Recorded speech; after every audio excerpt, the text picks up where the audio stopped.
Hello and welcome to episode 227 of the Kirby on Sports podcast. I'm your host, Josh Kirby, getting you set to break down week number 1 across the National Football League. And boy, I will tell you, it was a lot of fun. We're going to take a brief commercial break and we'll get you started right here on episode 227 of the Kirby on Sports podcast. Frederick County Parks and Recreation announces Bluegrass and Barbecue, a free community concert held at the amphitheater behind Bowman Library in Stevens City, Virginia. On October 4th from 12 to 5, come out to the amphitheater at Bowman Library to enjoy numerous musical talents and some food vendors for an enjoyable afternoon of music with bluegrass and barbecue. For more information, you can check out the website FCP. For sports fans living in condominium and homeowners associations, as well as business professionals. When you need a reserve study, PM Plus Reserves has been in business since 1990. Their studies are accurate and easy to understand. Check them out when your association needs a study. www.pmplusreserves.com. You can also contact them at 703-803-8436. Once again, www.pmplusreserves.com.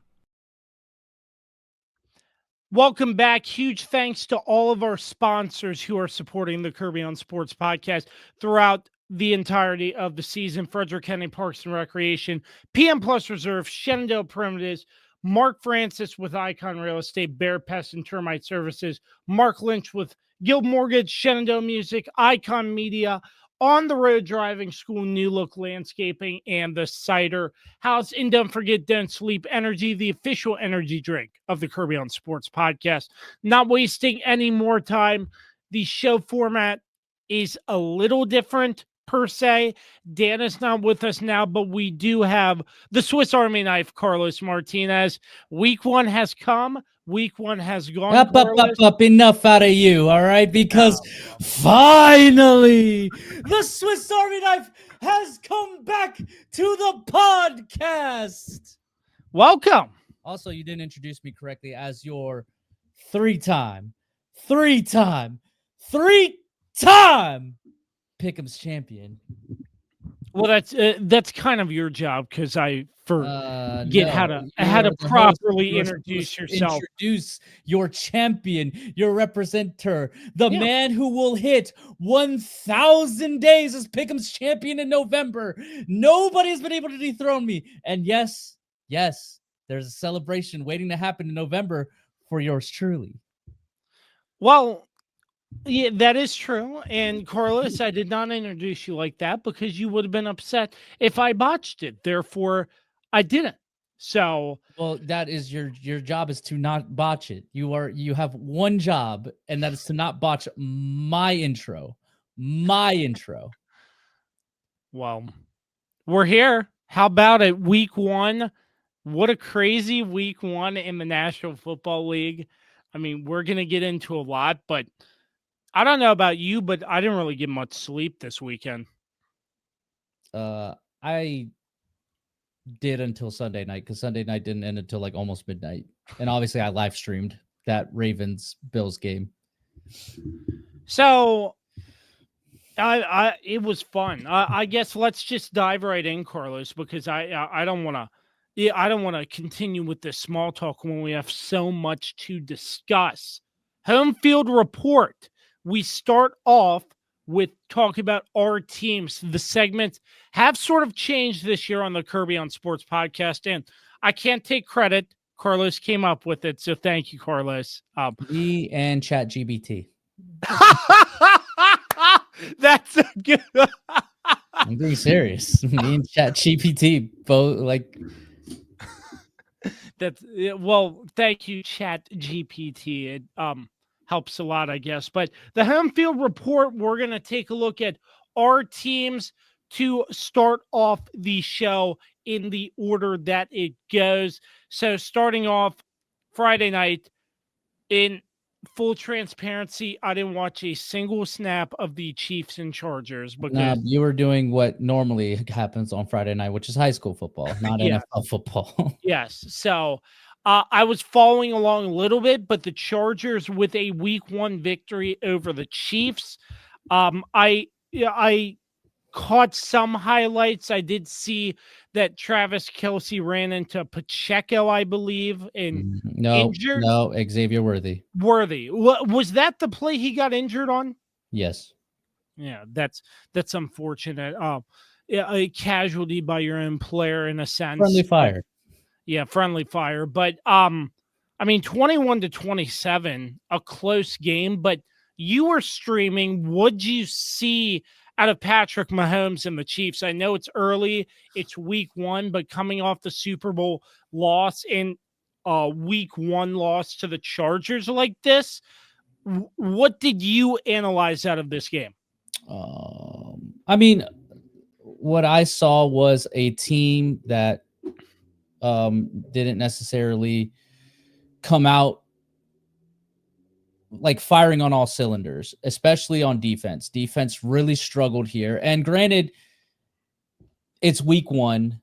We're in Brazil. It's a weird game. It's a weird process or whatever. And yeah, we're coming off of one of the greatest runs in NFL history, going to 3 straight Super Bowls, not only just 3 straight Super Bowls since Patrick Mahomes has been the quarterback for the Chiefs, going to at least the AFC Championship game. And I just think this team looked a little tired. This team looked just not as amped up as the Chargers were, ready to come out. And you definitely saw that in the first half. The first half looked a lot like the Super Bowl, where the Chiefs just couldn't get anything going offensively. And then defensively, they just couldn't stop the Chargers at all. And I think what really happened is basically that is we fell into a hole in the first half and we did our best to get out of it in the second half. And Patrick Mahomes did everything he could, but Patrick Mahomes is one guy out of 11 and he can't do everything.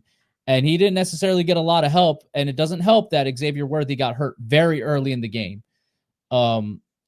It seems like he was going to be the key factor to our offensive game plan. And we're already without Rashee Rice, so that just leaves Hollywood Brown and a cast of other characters, Juju Smith-Schuster, to name another. But, it just didn't necessarily work out. And then defensively, we just didn't play great.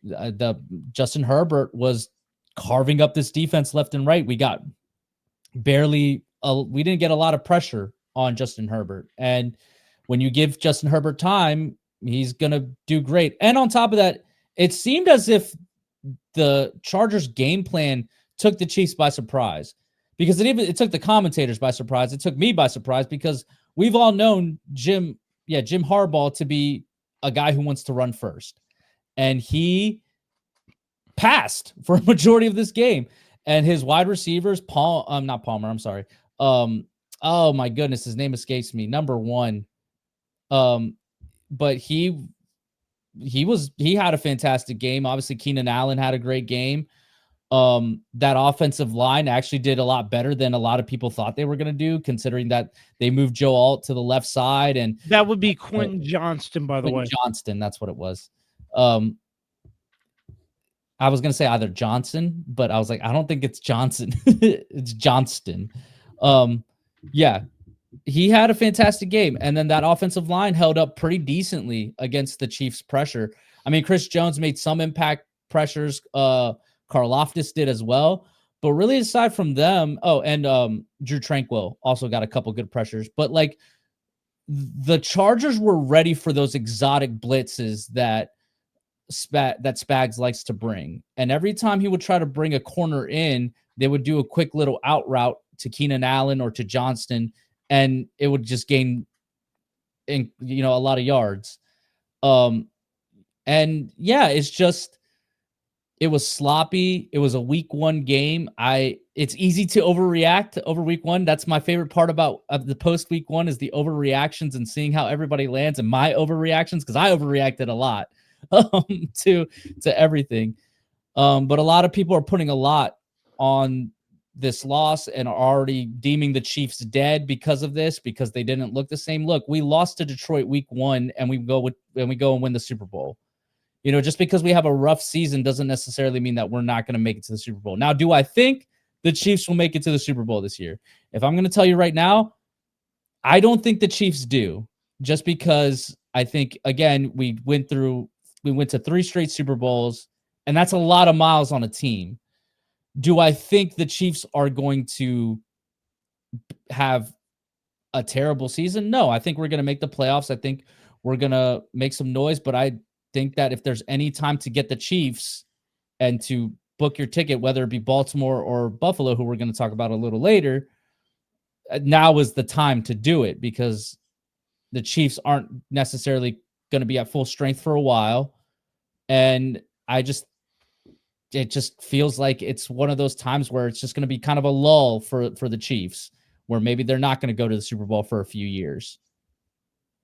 But yeah, I mean, ultimately, I think that it was just a combination of things. I think missing that extra point in the second half, when it was 13-12, it held the Chiefs back right there. That extra point ended up being very costly, which is crazy that an extra point becomes costly, because then the Chiefs are still trying to play catch up.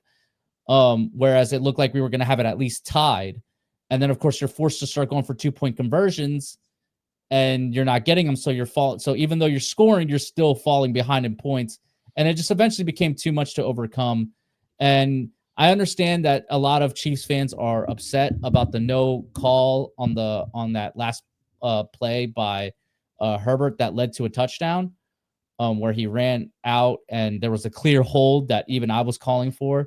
But at the end of the day, the Chiefs just didn't play well in the first half to even win. They played great in the second half, at least offensively, because Mahomes was doing everything to will this team to win. But Mahomes didn't play great in the first half either. So ultimately, that one play didn't cost the Chiefs the game. There was a multitude of things that led up to it, whether it was the defensive performances or the lackluster performance of the defense, the lackluster performance of the offense in the first half, and then special teams not executing when they needed to. Yeah, I would pump the brakes. I know, like you said, Carlos, the Chiefs lost to Detroit last year. Not last year, 2 years ago. Yeah, I'm sorry, 2 years ago. Mhm. But I mean, don't pump we got to pump the brakes here. This is not an indication on how the rest of the season will go, and it was in Brazil. So, well, we saw last year the Eagles played in Brazil. Now they beat the Packers in Brazil, but it was a weird game. They didn't, and granted, they were also playing on a crappy field. The field was immaculately better this year. The NFL definitely stepped it up this year after they saw the disaster of last year. And they kind of went into it on the broadcast on what they did to ensure that the field would withstand how much football, like American football players put on better than soccer players will put onto that field. But, I think another reason why a lot of people are maybe necessarily starting to write the Chiefs off is because the schedule doesn't get easier, right? We have the Eagles coming in this week. You still have the Lions. They're hyping that one up. They're hyping that one up way too much. I mean, it's a Super Bowl rematch, and we want to get our lick back, and it's at Arrowhead. It's our first It's our first home game, so yeah, we're gonna hype it up. But you have to factor in that, the rest of the season is not going to get easier. Like I said, you still have the Ravens to play. You still have the Bills to play. You still have the Lions aren't necessarily don't seem like they're going to be as big of a threat as they would have been had they still had their coordinators and everything. But it's still the Lions. Jared Goff still somehow has like an undefeated record against Mahomes. I don't think Mahomes has ever beaten Jared Goff. And the division has seemed to get better. Obviously, you saw this. We lost to the Chargers. We still have 2 games against the Broncos. The Broncos weren't necessarily impressive, but it's week 1. So by the time we play them, maybe they've gotten things figured out. The Raiders didn't look half bad against the Patriots. Granted, it's the Patriots. So it's not going to be easy for the Chiefs. And again, losing Xavier Worthy, not knowing when he's going to be back with that dislocated shoulder. It seems like they're going to try to figure out if he can play in a brace at least. Rashee Rice still having 5 more games on his suspension. We don't know if Hollywood Brown is going to be able to stay healthy. Travis Kelce obviously had a touchdown in this game, but is obviously not the impact player that he used to be. We're still waiting to see that. We didn't see it in Brazil. And then we still have some offensive line troubles, mainly Juwan Taylor, getting penalties left and right, and it's very annoying. And yeah, there's just a multitude of things that are kind of working against the Chiefs, but I guess it's kind of a case of what happened that the season 2 years ago, where we didn't have the best regular season, but once we got into the dance, we turned it on, and it was a different story, and we went on to win the Super Bowl. But again, that's not guaranteed. And with how the Bills and the Ravens are looking, the Chiefs need to step it up if they want to make it to a 4th straight Super Bowl, which has only been done by Buffalo is the only team to go to 4 straight Super Bowls, I believe. So. The Chiefs are going to have to. I know it's only week 1, but seeing some of the other competition out there in all the excitement of the games, I know it's still early, but still, do not be surprised if the Chiefs go to the bye week with a losing record. I said it on the live stream when I went through their schedule. Don't be surprised if they go in there with a losing record. If they're I think it was 4-6, because we have a lot of big games ahead of the bye week. But after the bye week, the schedule lightens up, and I think that's when the Chiefs will go on a run.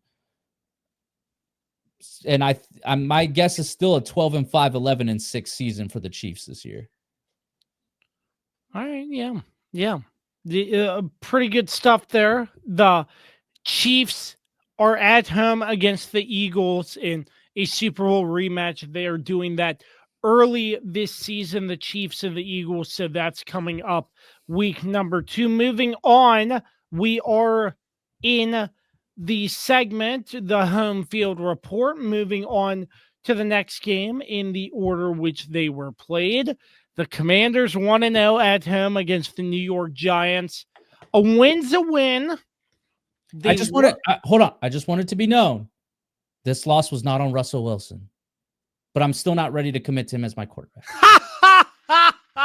What do you think about it as you're chugging water? But what do you think about that? I mean, come on. Everybody knows my feelings towards Russell Wilson. I think he's washed. I don't think he's a good quarterback. He looked pretty washed. I was talking to a Giants fan on Monday, and we were talking about the whole prospect of the quarterback and how he doesn't want Jackson Dart to start at all, to play at all this season. He wants him to just sit on the sideline with a clipboard and learn. But I told him, I was like, yeah, but this isn't the same situation as, again, Patrick Mahomes' situation was one thing, and I'm bringing it back to Patrick Mahomes because I always do. But he was sitting behind Alex Smith, who became a great professional quarterback and was at the top of his game at the time, right? And had learned so much from all his experiences. Russ has gone the opposite way, where he had great experiences in Seattle, but we saw he got ran out of Seattle. He wasn't really that great of a franchise guy in Denver, at least his first season there, where he had his own office and all this stuff. We saw how it worked out in Pittsburgh. Pittsburgh didn't even want to re-sign him. And we see how it's going here in New York. I just don't know if Russell Wilson's really the guy you want Jackson Dart to learn from per se, because, yeah, I just don't see it. And, yeah, you got Jameis on the roster too. But, yeah, I think it's a case of Brian Daboll's coaching for his job this year. So it's like, why are you going? I saw this on one of the sports talk shows. So who made this point? Why would you put your money on somebody that you already know what you know brings to the table? Like, why would you risk your job on that versus the commodity that you don't know, and you want to at least get a chance to coach that up? So to me, it sounds like Jackson Dart is definitely going to start at some point this season. because he's already the number 2 quarterback on the roster, but I don't see Russell Wilson lasting that much longer. But that offensive line is terrible in New York. Well, yeah. Yeah, I agree. And they drove down numerous times. I know towards the middle of the game, the Commanders sort of like froze, stall, and gave the Giants some opportunity to go down. But defensively, the Commanders' D line looked very good. I was very impressed with what I saw there. Offensive line, I think, could use some work, although Laramie Tunsil did what he had to do. But Jaden just looking some rolling out to the left and right due to pressure up the middle.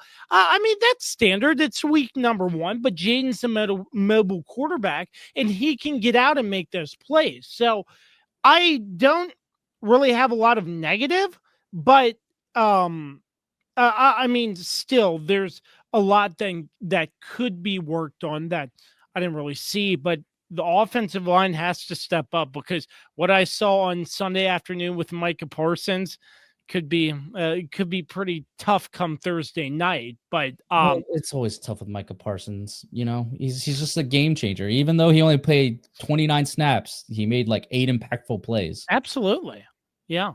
So I'm not sure. I think the Packers game could be a very tough test. It'll be a good test. Plus, on a short week too. Yeah, it'll be in Green Bay as well.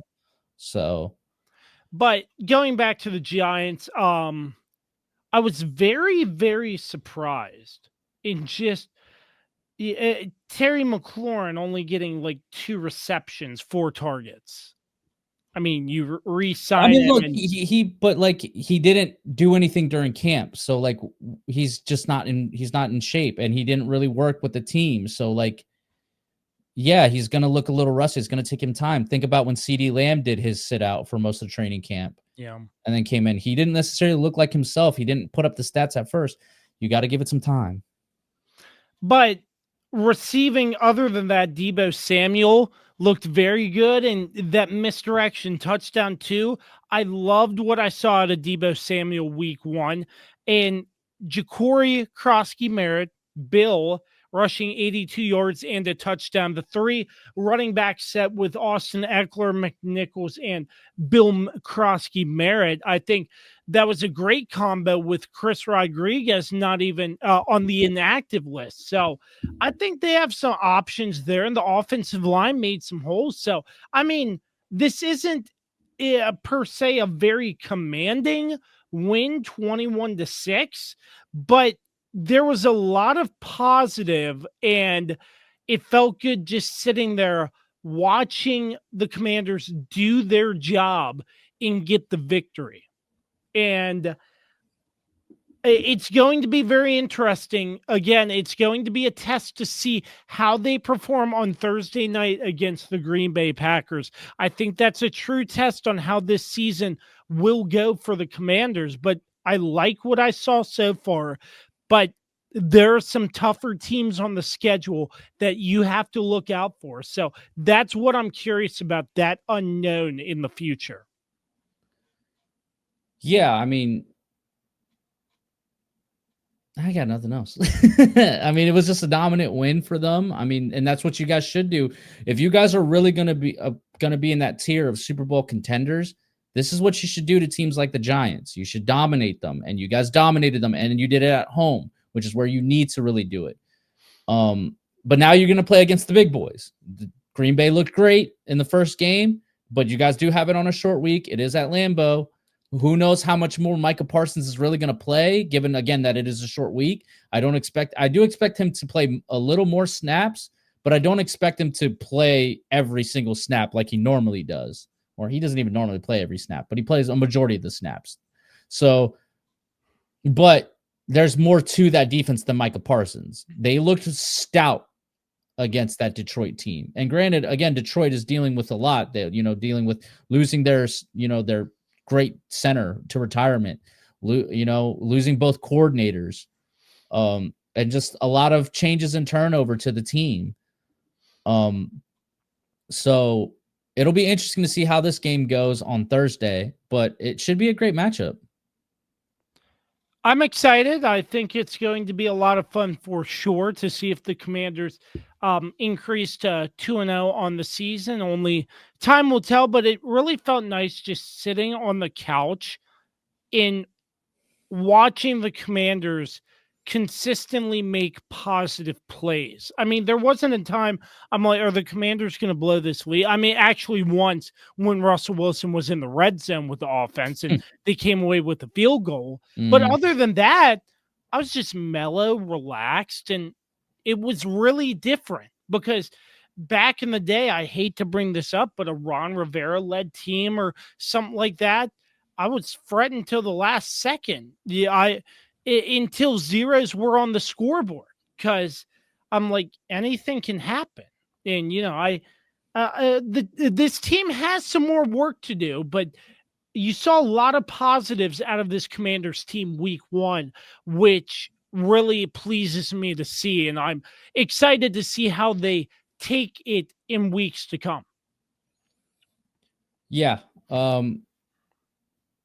Exciting times. I mean, again, you guys have a more competent coaching staff this time. There's no Ron Rivera. There's no whatever coordinators they had. You guys have Dan Quinn, who clearly was kind of the driving force to the Dallas Cowboys' success, during those 12-5 years. And you guys have Cliff Kingsbury, who's a pretty good offensive coordinator. Maybe he sucked as a head coach, but he's good when he just has to focus on the offense and that's it. And then again, you guys have Jaden Daniels. This kid is super talented. Hopefully this great run that he's kind of on continues. I mean, that first touchdown that freaking laser beam was crazy to Zach Ertz. It was great. It's good to see good football coming out of DC just because, again, you guys have put up such a crappy product for so many years that it's about time that they finally got a good coaching staff in place. And they've invested a lot in the team. And it looks like it's going to pay off. I mean, you guys had an improbable run last year. We'll see how far you guys go this year. And even if, say, you guys don't get to the NFC Championship game, as long as we see a lot of good progress, I think there's nothing to be upset about here in DC right now. Absolutely. Commanders have the Green Bay Packers on Thursday night, continuing with the home team report, and we're doing this a little bit differently. We will give our thoughts, and then Dan Dembski will come in, join Carlos, and talk about this game a little bit more in depth. But first and foremost, game of the year. It's a little early to call it game of the year just because it's week one, but it's the game of the year so far. So far. Josh Allen, back-to-back MVP. I could see that potentially happening. It is week one. It is week one. There are a lot of unknowns, but if the season were to have ended after week one, game of the year, Josh Allen, back-to-back MVP.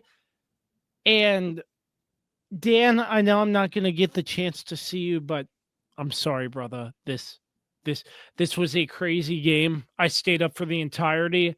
And 15 points in 3.5 minutes in the fourth quarter. My goodness. I'm so glad football's back.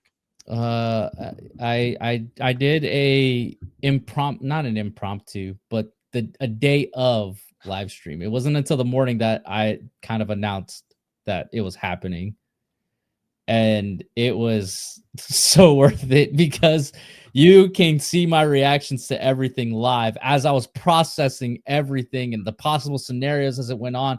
And you saw there were moments where I was like, this game is over. Like, I have to really stay up until this is over. Like, this game is done. It's cooked, And then just all of a sudden, once that Derrick Henry fumble happened, it was like, oh, we're off to the races now. Like these guys are screwed. And then, the quick touchdown, and then the subsequent, awful play calling drive by Harbaugh and his team, and and his group of coaches, and not going for it on fourth down, which I kind of understand just because you're in your I think they were like a little past the 30-yard line at the time, but like I'm just like put the ball in Lamar's hand. Like, he's been playing great all night. I understand Derrick Henry fumbled, but like Derrick Henry's been running up and down on this, Buffalo defense all night. Give your guy, like, at that point, like, the momentum was squarely on Buffalo's side. They needed to do something.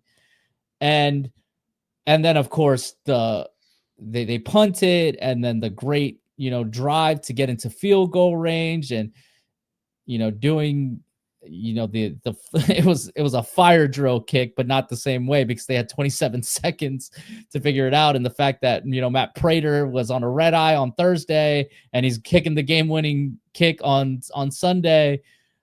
I mean, it was made even better by the fact that, the fans were leaving because they were like, it's just not going to happen. And then it happens. And then on top of that, it's the last year in that stadium.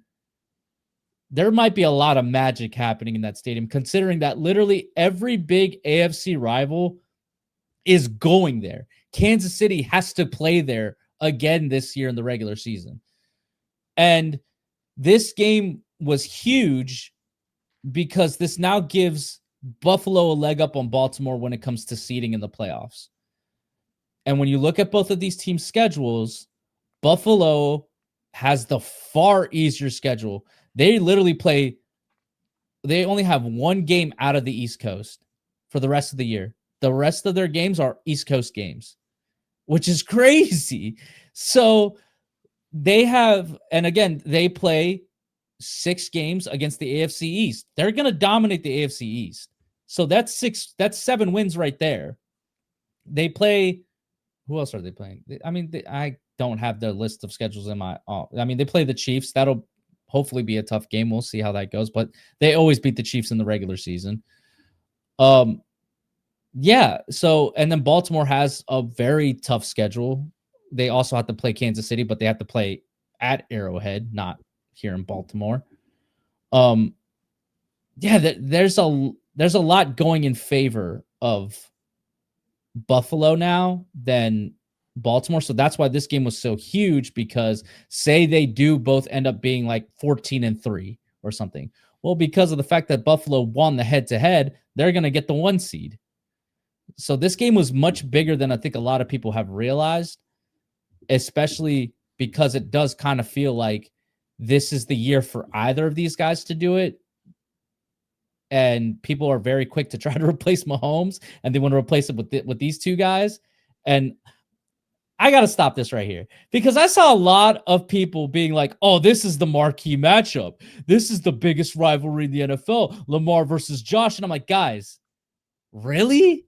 At least we forget how big Buffalo Kansas City games always are. They're always the most watched games of the season. They like that is always marked as the Brady Mahomes game, or the Brady Manning game. What are we doing here? Like, recency bias galore was happening all week, where everybody just forgot how great the Mahomes Allen's matchups always are. We forget the 13-second game. Was this game epic? Yes. Was it great because this was a comeback that didn't lead to overtime, that ended with an actual winner at the end of regulation? Yes. Is this, somebody in the chat during the live stream asked, hey, is this up there in the pantheon of greatest comebacks of all time? I said, no, it's not. It's definitely not the greatest comeback of all time, because you will always have 28-3 by Tom Brady.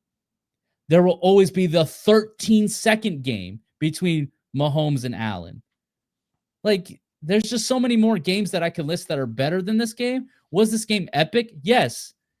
But I think Lamar Allen is great. I think Lamar Mahomes is a great matchup, but I still think the marquee matchup in the NFL that gets people going is Mahomes Allen. It's just people just have Chiefs fatigue for some reason. Well, I know why, because we are everywhere, but.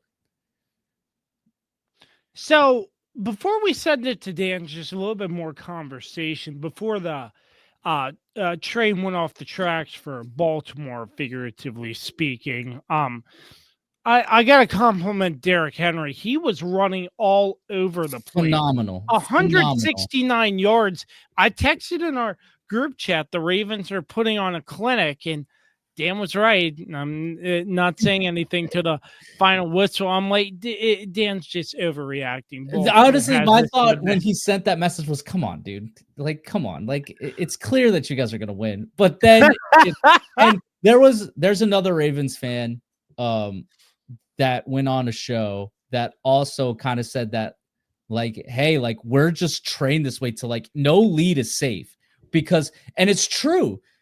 And we should have a conversation about this. It's true. The Ravens drop so many big lead games, and it's crazy. And she was saying to the host of the podcast that, like, as soon as the fumble happened, we knew it was over. Because, like, at that point, it was just like, oh, here we go again. And that's exactly what happened. And it's sad to see that this fan base has been trained that way, and seeing the reactions post all that by Ravens fans, by the sports, commentators and all that stuff. They're really, and I've brought this conversation up before on this podcast. The Ravens really need to have a conversation about whether John Harbaugh is really the guy to lead this team in the future, because there is this consistent track record of not delivering in the moments. And I understand he won a Super Bowl 13 years ago. But again, that was 13 years ago. And since then, he's gotten to one AFC championship game where it was at home. It was against a Chiefs team that wasn't, I always bring it back to the Chiefs. Jesus, that wasn't, great. And sure, they went on a great run, but, like, on paper, that Ravens team was significantly better. There's a real question of whether, if they do not succeed this year and they fail to get to the Super Bowl, and I don't know if they need to win it or not, the top Ravens brass really needs to ask themselves whether a clean slate needs to happen here, because Nick Wright on First Things First said it best. There's a lot of scar tissue on Lamar Jackson and on Harbaugh from all these losses where it's affecting them when they're in these situations. And I think the Ravens did the right thing here by trying to run out the clock, because Derrick Henry doesn't fumble very often. And they were running all over the Bills. The Bills were struggling to stop them. But at the same time, it was like, go for the kill here, because Chad Ocho, Chad Johnson said it on Nightcap too. He said, when you play to not lose, you end up losing, and that's what the Ravens ended up doing there at the end. They were playing not to lose, and then that let Allen and the Bills to get back into the game. And so I think there really needs to be a conversation here of, if we do not do it this year as the Ravens, when everything is pretty much situated perfect for us, sure, the Bills are always going to be a tough competition, but we were up 15 on them with 3 minutes to go, and we let that go. And that was supposed to be that was supposed to be our get back game, because of the way the season ended last year. We know we can dominate the Bills because we dominated them in the regular season last year. So if we can't get past them, if we can't get past Kansas City, who knows how they're going to look when they are at full strength? Who knows if they can get it going again?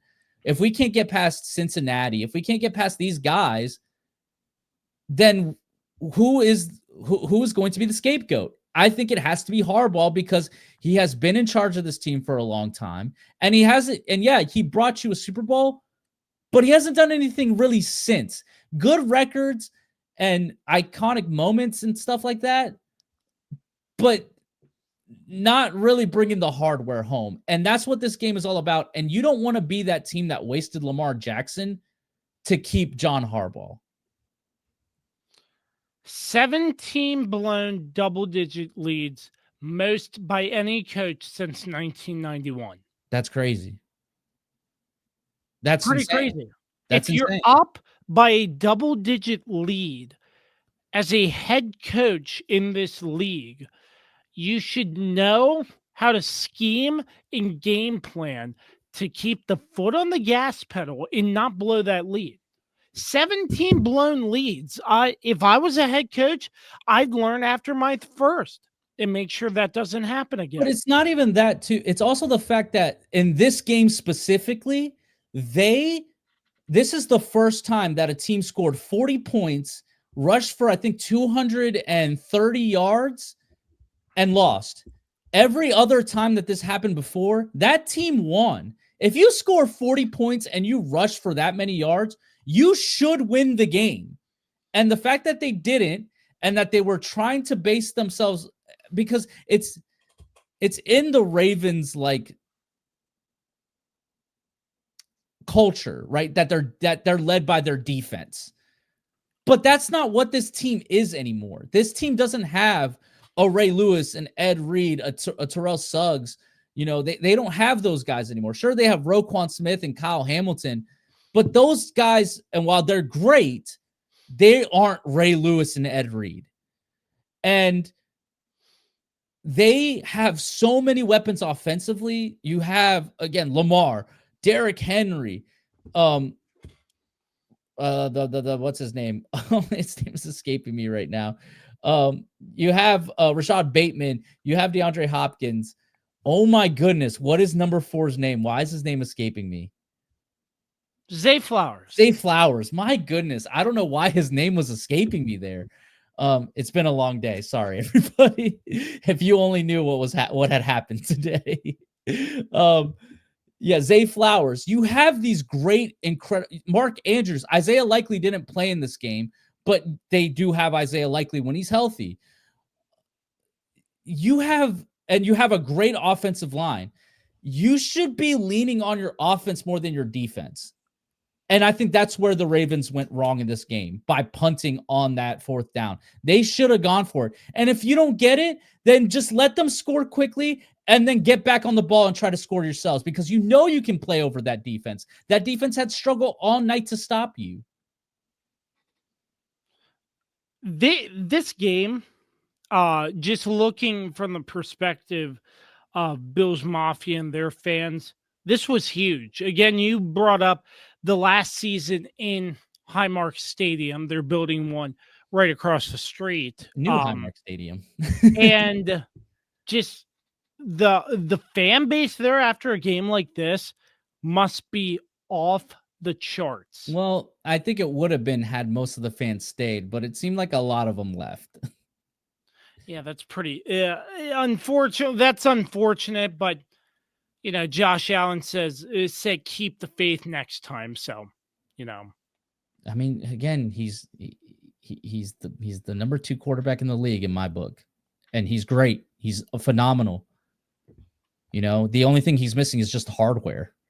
If he had as many Super Bowls as Mahomes has, then yeah, you could have the legitimate conversation that he is the best quarterback in the league. But I think so long as he doesn't have the same hardware, he's going to be number 2. But that's not a bad thing. Like he's great. Lamar is great. Lamar, and again, to clarify, because everybody has to clarify this. This loss was not on Lamar Jackson. It was not, because Lamar played great. He did not fumble the ball, and he only did what he could with the plays that were called. I do not blame Lamar Jackson one bit for this game, because he was sensational in this game. But at the end of the day, the Ravens win as a team and they lose as a team. So it's just looks, Harbaugh's got to figure this out, because if they fail again, like there's just no coming back. I think he gets fired if they don't get to the Super Bowl at least this year. So those are some good thoughts, but there's one guy everybody wants to hear from. Yeah, there's one man everybody wants to hear from. So we will get to Carlos's conversation with my exclusive interview. Yes. One with this podcast's favorite number 2, the Josh Allen of this podcast, Dan Dembski. We'll be right back. Joining me now for an exclusive one-on-one interview to discuss the epic collapse of the Ravens, it is the one, the only. This podcast is favorite number 2, the Josh Allen to my Patrick Mahomes, Dan the Weapon Dembski. Dan, what's up, dude? Oh, it hurts. It hurts. The name Josh Allen. It hurts the heart. It hurts. But the you soul. are the Josh Allen to my Patrick Mahomes. You're my number 2 to my number 1 as your 3-time Pick'em's champion. He has proven it, hasn't he? Yeah. I'm doing all right, man. I'm hanging in there. Yeah. How are we doing mentally? You know, I've been checking in on a lot of my Ravens friends, you know, and a lot of them aren't doing too well. But at the same time, a lot of them are actually doing well because they kind of expected it. So basically what I'm going to say here is the floor is yours. Let us know your thoughts. Obviously, we're talking about the Bills topping the Ravens 41-40 in an epic collapse or an epic comeback, whichever way you want to take it. But the floor is yours, Dan. Let us know your thoughts.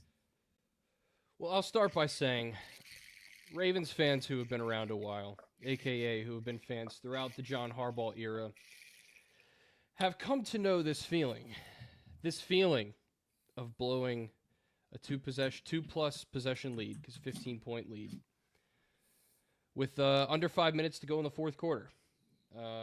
Unfortunately for the Ravens, and I've said this to a couple people on Sunday night and then the past couple days as well, if football games were 3.5 quarters, the Baltimore Ravens would be like 5-time Super Bowl champions, because they play amazing football most of the time for about 3.5 quarters. But for whatever reason, they can't seem to close these types of games. And this game is another example of that. I thought overall, the offense was really solid throughout this game. They scored 40 points. Lamar Jackson looked good. I thought the receiving core looked really good. Obviously, Derrick Henry, for the most part, was amazing as always. He had another one of his outstanding runs. So you would think, great, everything's coming together. But for whatever reason, the Ravens can't seem to get the monkey off their back when it comes to closing out these types of games. And we've seen it in the regular season, and we've seen it in the postseason. The one piece of solace I get in all of this, and I'll start off my discussion by saying this, is that it's only week 1, right? Like we have time to get back on track. We have a whole season to go. Normally this happens in the playoffs, so the fact that it did happen in the regular season and not at the end of the regular season is sort of, you can grow from it. You can learn from it. I want to start by commending Josh Allen for his performance. All right, he had a hell of a game. For those of you who didn't watch the game, whatever the case may be, it's free on YouTube. You can go back and watch it. It's free on YouTube. By the way, great stream. I love that. I appreciate it. It was really good. I love the score bug. I don't know what it is, but the score bug just brings it to life. Like that's the one thing it just adds an element that a lot of people don't have on theirs. Yeah, it's special. Soon I'll figure out how we can do multi-man. I'm still working on it. Ooh, that'd be good. But I guess technically we can do it here, but Josh Allen had a hell of a game, and really for 3 quarters, the Ravens defense for the most part shut him down, and I felt like they did a pretty good job against him. There's a couple of big plays in the first 3 quarters, but most of all they kept him in check. The fourth quarter came around, and Josh Allen, he showed why he was the MVP last year. He came out and showed me why he was the MVP last year. I know there was a lot of debate and a lot of controversy over Josh Allen, especially from Ravens fans' perspectives. Lamar had better numbers, whatever the case is. Josh Allen was the MVP, and again, he showed it. 251 passing yards in the fourth quarter alone, and he was out there just playing backyard football and making the Ravens secondary and the Ravens defense, which is supposed to be improved from last season. We saw some upgrades. Supposed to be. Now Jair Alexander, I don't know if he's the guy. That was a brutal debut. That was a brutal He debut. got picked on constantly, especially in that fourth quarter. He looked slow. He was out of position too many times. And the Ravens secondary in general, I thought, was playing way too soft on the outsides, especially. And this is a problem we've said over and over with a John Harbaugh coach team. And no matter who the defensive coordinator is, we talked about it with the past 3 or 4 defensive coordinators that this has happened under. The Ravens secondary, for some reason, has just played soft coverage. I don't really get why. In those situations, you're going to do that because if you have a competent quarterback on the other sideline, which we know who Josh Allen is, he's going to pick you apart, and he did. He did just that. So that's my first frustration is with the soft coverage of the defense. I'll get to the offense here in a bit in the fourth quarter because I just felt like they were completely stagnant and they looked lost out there, quite frankly. At least at the end. They did because, like you said, for 3.5 quarters they were dominating. Yeah, absolutely. Another area the Ravens supposedly improved on, and I did not see it in the second half. Most of the second half in this game is the pass rush, the defensive line, and you got to give the Bills credit here. They really dominated the front, and really, I took control of that game through the offensive line. It gave Josh Allen so much time to throw, and we know if you give any quarterback time to throw, like Josh Allen had, he could have whipped up Thanksgiving dinner back there with some of the time he had to throw. It was ridiculous. But another special thing about Josh Allen, and he did that a couple times in the fourth quarter too, is he can't escape. And he is not easy to bring down. And the Ravens defense could not do that. They couldn't sack him. So he extended the plays a bunch of times and found open receivers. And that's going to happen in all those situations. The pass rush was not there. And again, I have to credit the scheme for the Buffalo Bills. I think also the Ravens defense was completely gassed at that point. We're talking, on the field in a short amount of time in that fourth quarter, especially because the offense went kind of stagnant and the defense is on the field 3 times within a number of minutes. So again, I don't really know what the scheme was from Zach Orr in that situation. I don't like it, quite frankly. It seemed like they were playing soft defense and yet at the same time, bringing no pressure. Like bringing no extra blitzers or pressure, nothing to change up or dial up anything different, and I don't like that. I think in that situation, I want to see some blitz packages. I want to see Kyle Hamilton come on a blitz. We saw that ton last year. We know what Kyle Hamilton can bring you from his position. He's sort of like a center fielder. He can, he can play all over the defensive. The defensive line and linebacker safety everywhere. I would have liked to see that. But the Ravens just didn't have it. They defensively were gassed, and the Bills, quite frankly, did not look tired in the slightest. And I think, again, that comes with coaching. To me, the players being as fatigued as they were, especially, I think on both sides of the ball, but I think especially with the defense, because they were just completely exhausted. I think a lot of that goes back to conditioning, and it goes back to the coaching staff, quite frankly. I mean, you could probably blame the defensive coordinator more for that than the head coach, but the head coach is still responsible for making sure those guys are conditioned and ready to go. Now, I'm going to chalk up some of that to it being week 1. Once again, 3 preseason games. A lot of guys didn't play in the preseason, and we saw a lot of rust throughout the NFL, I think, in week 1, and I think week 2 we're going to see some as well as teams and players continue to shake some of that stuff off. Yep. But, yeah, it was pretty much a disaster on defense. And Josh Allen, he had his way completely. He could do whatever he wanted with that, with their offense. It didn't seem to matter what route concept they threw against the Ravens. The Ravens couldn't cover it. And again, credit to Josh Allen for what he was able to do, and that, especially that offensive line, they were just dominant at the line of scrimmage and continued to, force the issue against the Ravens, who really had no resistance at all. So that's my biggest frustration with the defense in the last 5 minutes of the game.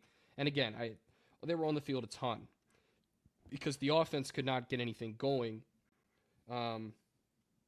And whether they were passing or running, I'm going to switch now to the offense and talk about my frustration with them because they had several opportunities that were missed. I feel like the play calling was puzzling, to say the least. So when you say that, are you talking about for the whole game, or are you only talking about there at the end? There at the end. Okay.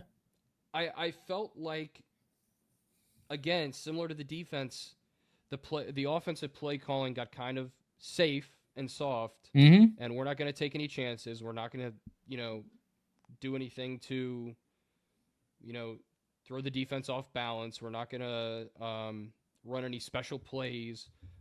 We're just going to do the same old, and, hope that we make the Bills burn all their timeouts, which we did. But again, you give Josh Allen a minute 26, he's going to go down and, and go for the win. It's just too easy. But yeah, I felt like it just wasn't aggressive enough. And this is a team, keep in mind, and a coach, John Harbaugh, that in the last couple years has been one of those guys that says, I'm going to go for it on every fourth down if it's 4th and 4 or less, usually. He had kind of become one of those coaches that was taking those types of chances. Not like Brandon Staley necessarily, where he's going for it on 4th and 7 or some ridiculous type of stuff like that. But for the most part, I think John Harbaugh had kind of shown that new mentality of, if you can't pick up 3 yards on 4th down, you shouldn't be on the field anyway. So obviously, I'm alluding to the Ravens' decision to punt the ball instead of go for it on 4th and 3. And I know their explanation after the game was that Lamar I was just about to bring that up. Yeah. Lamar was having issues cramping. And I think the whole offense was, probably having the same type of issues. But I think at that point you say, okay, so maybe Lamar doesn't carry the ball or doesn't, he doesn't roll out or whatever, but you have Derrick Henry. You have a guy that literally never tires. Yeah, but it looks like Derrick Henry's not really their third down back. They usually go with Hill on third down. That's what I kept noticing throughout the game, is that Derrick Henry would not be in on third downs. And it's mostly because on third downs, they typically like to pass it and they like to use the running back as an option. And Derrick Henry's kind of a liability in the passing game. But I think in that situation, it's like, I agree with you. Like, okay, maybe you don't use Lamar, but Derrick Henry's been running over this team all night. And at the same time, it's like, okay, sure, if you don't convert, you put them in immediate field goal range, but okay, just let them score really quickly. And then let Lamar and your offense, who's been carving up this, Bills defense all night, let them go out there and put the ball in Lamar's hand, 100%. I think the problem is the Ravens still believe that they're a defensive-led team like they were in the past, in the days of Ray Lewis, Terrell Suggs, and Ed Reed. That's not the case anymore. While your guys' defense is good, we saw it for 3.5 quarters. That offense was unstoppable. And honestly, had Derrick Henry not fumbled, and I can't tell you the last time I ever saw him fumble. He doesn't have fumble issues. So this was just like an act of God that happened. Yep. That's the reason, that sparked the comeback. But then also, like you said, the defense didn't play good enough there at the end. And then the offensive play calling was too safe. They were, Cam Newton said it best. When you play not to lose, you end up losing. And that's what was happening there. They thought that we have a 15-point lead. There's only 3.5 minutes left. We're safe. Let's just try to run out the clock, which I said on the stream I thought was the right move. And I still kind of think it was the right move, because at the same time, let's say that that instead what happened was they try to be aggressive, they try to push for it, and then what happened was Lamar throws an interception. Then the blame falls on Lamar. The beautiful thing about this loss is nobody is blaming Lamar Jackson, because the man played phenomenal. Absolute lights out. The loss doesn't necessarily completely even fall on Derrick Henry. He sparked the comeback by fumbling, but he's not the sole reason why the loss happened. And I think and I said it a little earlier with Kirby, that I think it's about, and I've said, you know me, I've said it before in the past. It's about time that everybody starts having that legitimate conversation of, is Harbaugh really the guy anymore? I understand he's won a Super Bowl. I understand he's brought a lot of success to Baltimore, but it's been 13 years since that Super Bowl. Yeah, 12 if you January of 2013. Yep. Yeah. It's been years. Yeah, it's been years, and he hasn't come. I mean, the closest he came was a couple years ago, where we know what happened. And it's just it's constantly this, and people have brought up these epic collapses that keep happening under Harbaugh, and 17 losses.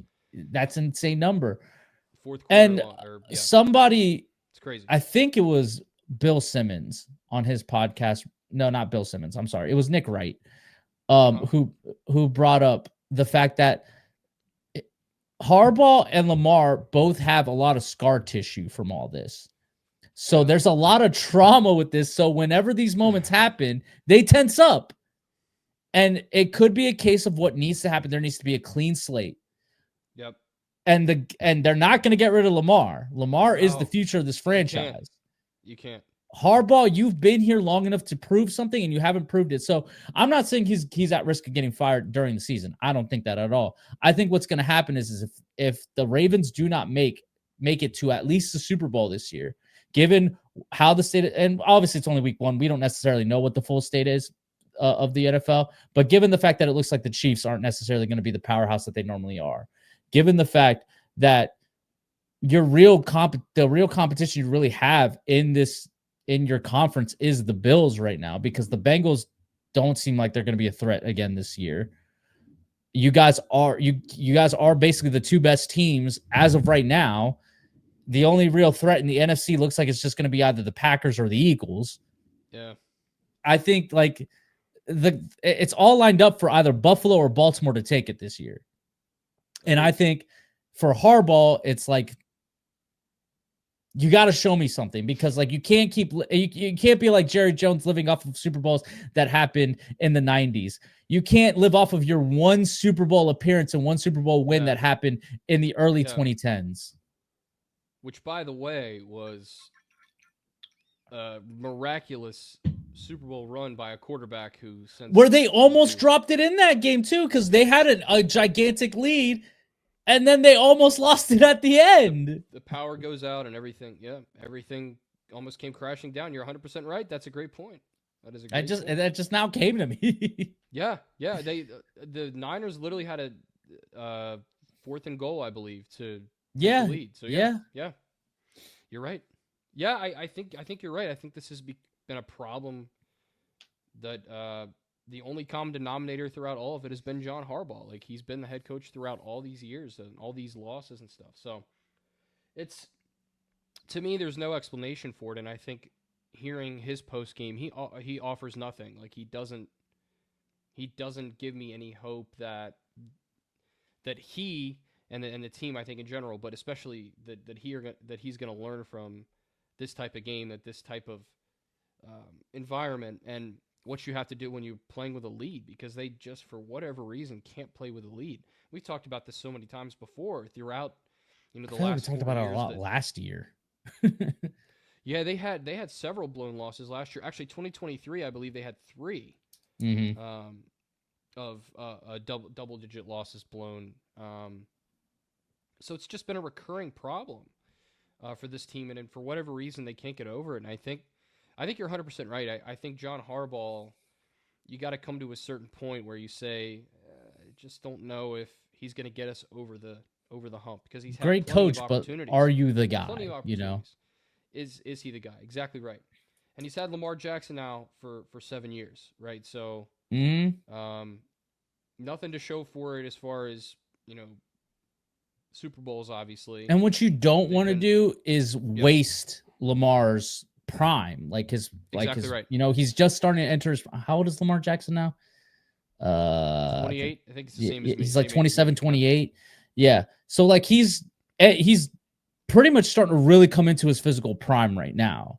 You don't want to waste it. It's the same thing with Josh Allen. You don't want to waste this time.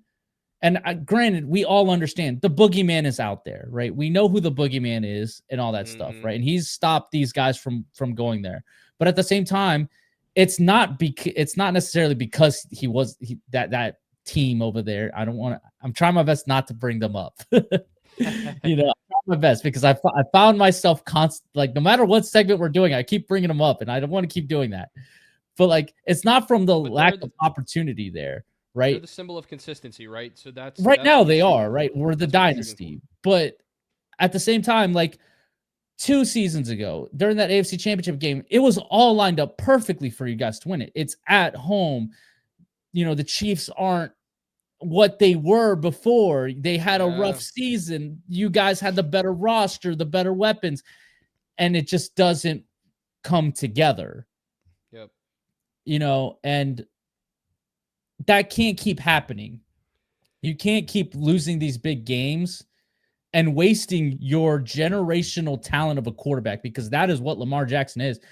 My goodness, that run he had, where it looks like it's going to be like a 36-yard loss, and he turns it into a 19-yard gain.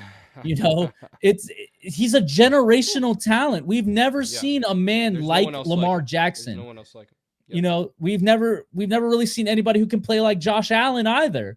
But like Lamar, like you can't waste these guys' potential with coaches who are clearly showing that they are not going to be able to get you over the hump.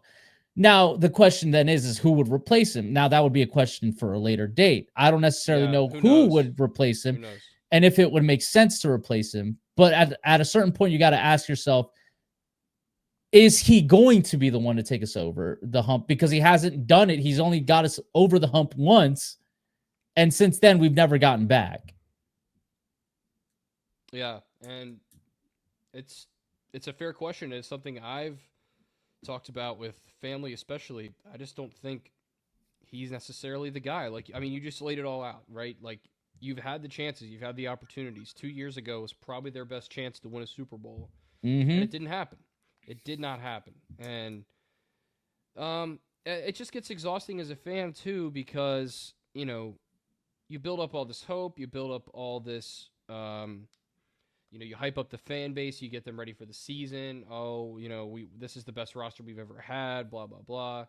And then your defense goes out and gives up, 41 points. So it's like, I get it, though. I mean, Josh Allen he's exceptional.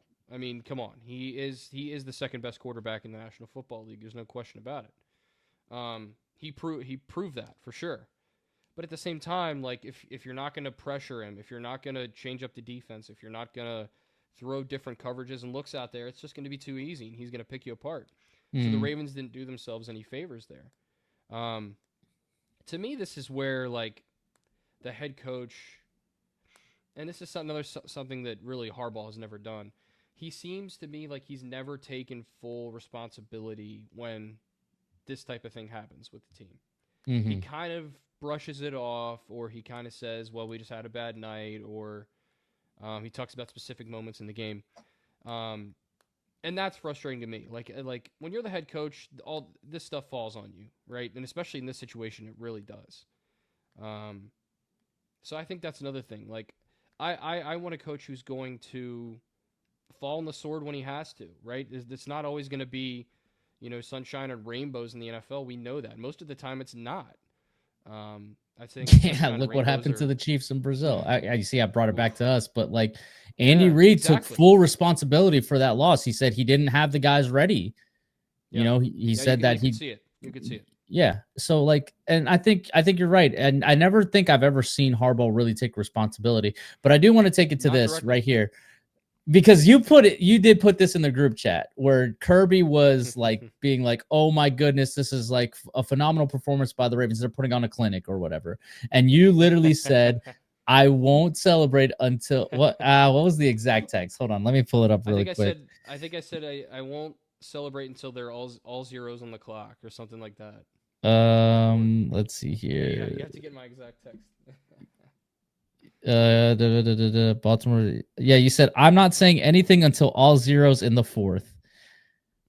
And at that, when you said that, when you sent that text, I literally said, I was literally in my head. I thought to myself, I was like, come on, Dan, like have a little optimism here. But I heard from another Ravens fan that the moment Derrick Henry fumbled, she knew it was over. Did you have that moment as well? I did. I did. I was watching with my roommates, and I said, "Yeah, that's it." And they were still ahead at that point. But yeah. Oh man, it's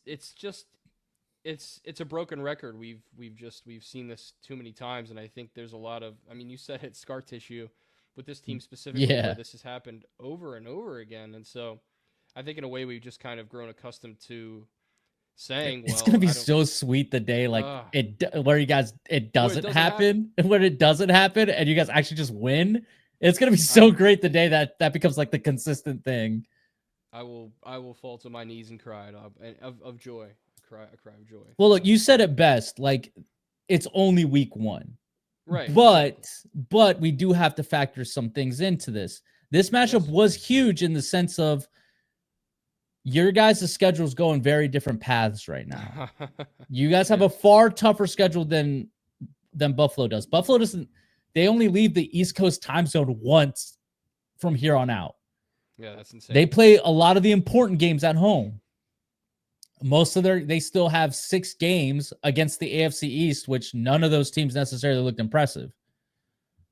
Well, the Jets looked kind of impressive, but come on, let's be honest. The Jets aren't going to beat the Bills. Yeah, and well, that game is a case of just 2 defenses that weren't stopping anything. So. Yeah. I mean, that was kind of what it was. Yeah, I agree. But the case in point being is this game was important towards playoff seeding because by all accounts, unless something, I obviously don't want to put this juju out there, but something catastrophic happens to a player or something, don't want, that could possibly derail one of these teams' seasons. Heaven forbid, Yeah. But by all accounts, these two are going to be in the playoffs. The problem now being is, okay, the Bills now have this over you guys. So if playoff seeding works and you guys both finish 14-3 somehow, the Bills will get home field advantage because they have the head-to-head.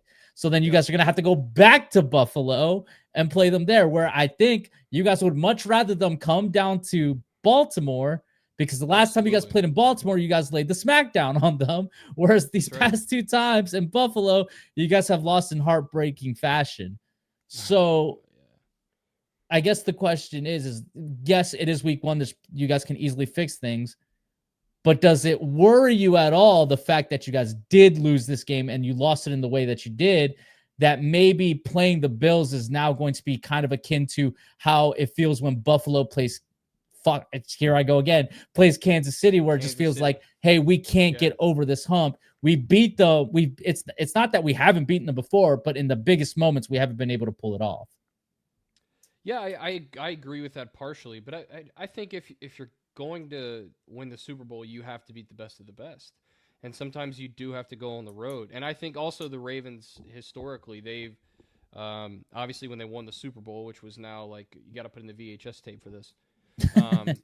DVDs. We had DVDs. We had DVDs at the time. We also had Blu-ray. I think we had Blu-ray. Early Blu-ray, 1080p, not 4K. Still a little grainy. The Ravens were kind of always a team that were road warriors in the playoffs. They're not an organization historically that's really ever hosted that many like important playoff games at home. So that aspect of it doesn't concern me as much. But listen, I think you're 100% right. Going back to Buffalo in January, it's brutal there to begin with. And this being the final season in that stadium.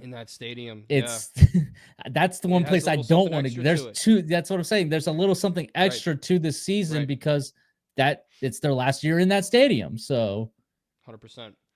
And that's So I think you make a great point.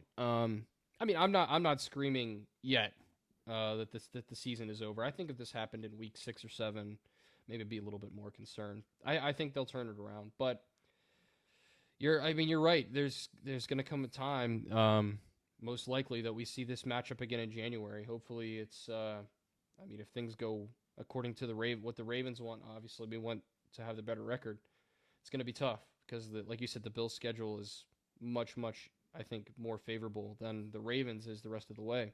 I mean, you guys have to come to Arrowhead, and we have to, like, they get us in Buffalo again. So it's like, yeah, they kind of got they got the lucky end of. They literally, sure. The NFL set it up perfectly for Buffalo. They literally playing every big game at home. They played you guys at home. They're going to play us at home. They're going to play. I don't even remember who else is on their schedule, honestly, but every big game feels like it's going to be at home for them. Yeah, let me see if what else. Philly. Yep, of course. To get Philly at home. Forgot about Philly as well. Yeah, that's insane. Like the NFL set it up perfect. I don't know how that happens. Like, come on. My thing is like really, they're making us go to Buffalo again. Why do we have to? We literally have been there. Like, we've been there more than they've been over here. Like the last time they yeah, it's ridiculous. I don't understand why they're making us go to Buffalo again. But yeah, I don't get how that. I don't get how that works, to be honest, and how that's really fair. I don't understand how they make these decisions on who gets the home game, who gets the away game, and all that stuff. Exactly. And then also, like, this is something I haven't mentioned, but like the missed extra point ended up being huge, obviously, for the Ravens. Yeah. Rookie kicker. Obviously, if he makes that extra point, it could be a different outcome. It happened to us. It happened to us, and like Butker misses that extra point, and then we're behind the 8 ball still because now we're having to go for 2-point conversions. Whereas if we would have made it, we would have been tied, and we wouldn't have had to keep pressing and falling even more behind because we're not converting on 2-point conversions. Yeah, and that's brutal to see a rookie kicker obviously taking the place of before his issues, a legend, I guess. Who was a legend, kicking the football at least. Who was rocky at the end, but rocky at the end for sure. But hard to replace. That's a brutal. That was a brutal missed extra point, and ended up playing huge into the. It ended up costing you guys the game because it was 1 point. It was a 1-point game. And then exactly, and then more momentum to the Bills, which again they didn't need any more, in my opinion. But obviously we handed them a little extra here. Have this. Yeah. So all that to say, I think, obviously the Bills proved they're the team to beat. I think this year in the AFC. Obviously, we know, like you said, Kansas City is still in the midst of things. People are going to count them out. I wouldn't. It's dicey with Kansas City right now, just because I didn't necessarily like what we saw, but you got to factor in week 1. It's in Brazil. It's on a Friday. Yeah. The preparation was clearly not there. Right. I think we'll get more of a feel of how this team is really going to go now that they're going to be back in Arrowhead this week. Granted, it is a Super Bowl rematch. I don't think they're done, but I said it on the stream Friday after the Chiefs lost, and I went through the schedule. Don't be surprised if going into the bye week, the Chiefs might have a losing record, because we play you guys, we play Buffalo. At the time, I was factoring Detroit, but honestly, from what I saw on Sunday, Detroit might not be there anymore. Yeah. Who else? We could easily be. We could be 500. We could be maybe 2 games under, 1 game under. But I think where the Chiefs are really going to make their run is going to be post the bye, because then the schedule lightens up. We literally play all the heavy hitters early on in the season, and then after the bye week, we start playing a little bit more easier competition. So I still have us at 12-5, 11-6 to finish the season, but I just feel like, kind of like what happened to the Warriors, there's going to be a down year per se. Yeah.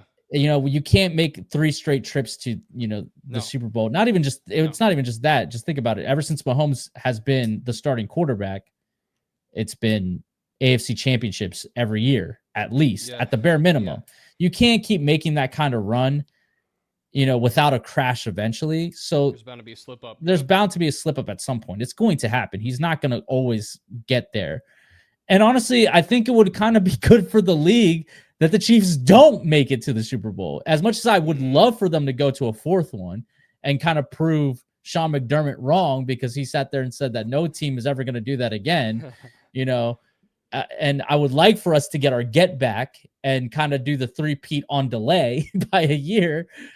I just don't think this is going to be the year. Now, granted, we're going to see what happens once we get Xavier Worthy back completely healthy, and once Rashee Rice's suspension is done, we'll finally get to see what this Chiefs offense was really meant to look like. And obviously things are going to get cleaned up as the season goes. But I just really think that if there was ever a time to get there and to knock us off the mountain for at least a year, it's now. Now is the time, because it just looks like it. So that's why Baltimore needs to tighten up their bootstraps and get to work. And same thing with Buffalo, because, hey, if you guys want the hardware that Mahomes has, and you guys want to actually compete with him in terms of who is the greatest of this generation of quarterbacks, you got to get past him at some point, and there's no better time than now. I agree. I think for the Ravens, this game on Sunday it's kind of a must win. If you drop to 0-2, who you guys got? The Browns. The Browns, yeah. It should be a pretty healthy. Should be a win, but we've seen you guys drop it to the Browns before. And last year, division, yeah, we did. We lost to them last year. Yep. But not even last year. Last year, you guys started 0-2. That's true. We bounced back. The sky was falling. The sky was falling. It was bad, believe me. But yeah, I think first, I mean, just to top it off, I mean, it was one hell of a game. It felt like a playoff game. Game of the year for now. Yes, because it's only week 1, and everybody's already calling it game of the year. Like, definitively, I'm like, guys, week 1. Let's wait until you all in Buffalo play, because it's bound to be another one of those types of games that ends up coming down to the end, and some crazy wild shit's gonna happen. We'll see. That's gonna be the game of the year. We'll see. But here's so on that topic, really quick before we close this out and throw it back to Kirby. Where do you put this in the pantheon of comebacks? Because there's been a lot of talk about where is this the greatest comeback of all time, all that stuff. I say no, because I'm just like 28-3 will always exist. 28-3. This was a regular season game. There's been plenty of playoff games. In terms of maybe a comeback where there was an actual winner at the end of regulation, I could make that argument.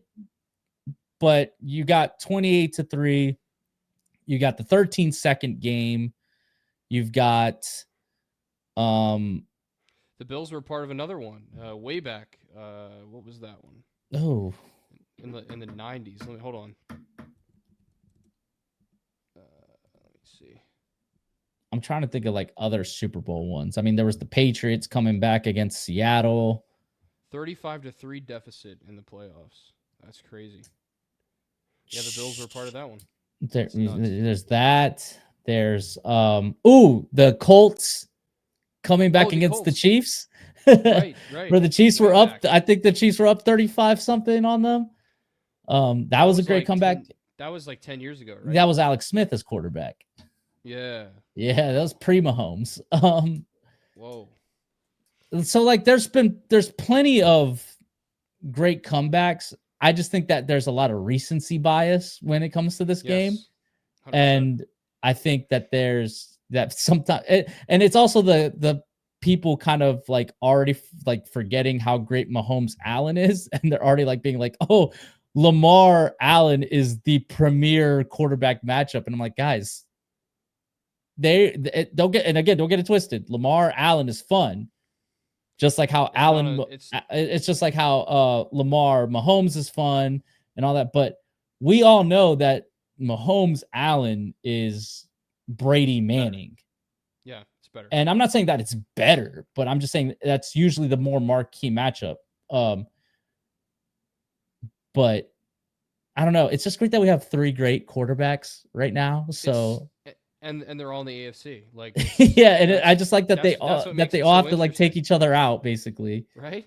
And only one guy so far has taken them all out. But I'm telling you, I really think this is going to be the year that somebody else is going to be on top of the mountain. That's not the Chiefs. I agree. And this is coming from a Chiefs fan. Yeah, and they're all in different divisions, and they're all in different. It's just kind of funny how it works out. But yeah, to me, I think it's 28-3. I mean, come on, you think about the stakes. Cemented. Brady is the GOAT. Brady's legacy was finalized that night for sure.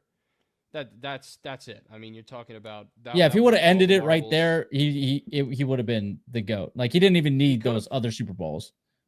And he could have retired, but then he could have. He wasn't happy with that. But that's crazy. And that's the thing is then he then went to continue his legacy on after that.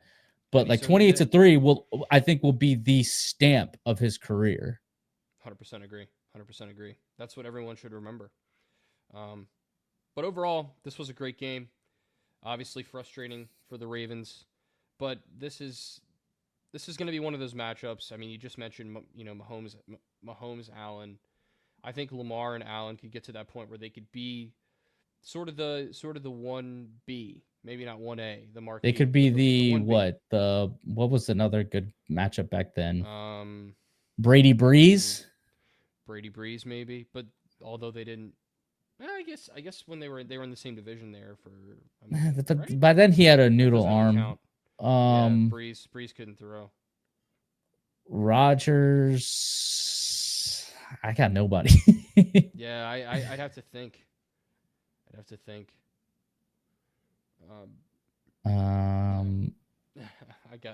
I got nothing. I can't think. I mean, Brady Manning was like the matchup. I mean, there was Brady Rivers.